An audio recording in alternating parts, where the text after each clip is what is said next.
হরে Krishna. August 19। ইসকনের গুরু নির্ণয়ে প্রচারকদের ভূমিকা কি?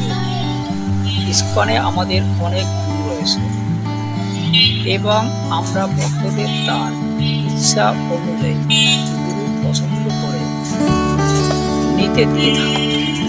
কিন্তু কেউ যদি জিজ্ঞেস করে আপনি কেন এই গুরুকে বেছে নিলেন, তখন গুরুদেবের মহিমা কীর্তন করা ক্ষতিকারক কোনো কিছু, কিন্তু কারো এটা বলা উচিত নয় আমি এই গুরুকে পছন্দ করি। আপনিও এই গুরুকে আমার ভূমিকা বা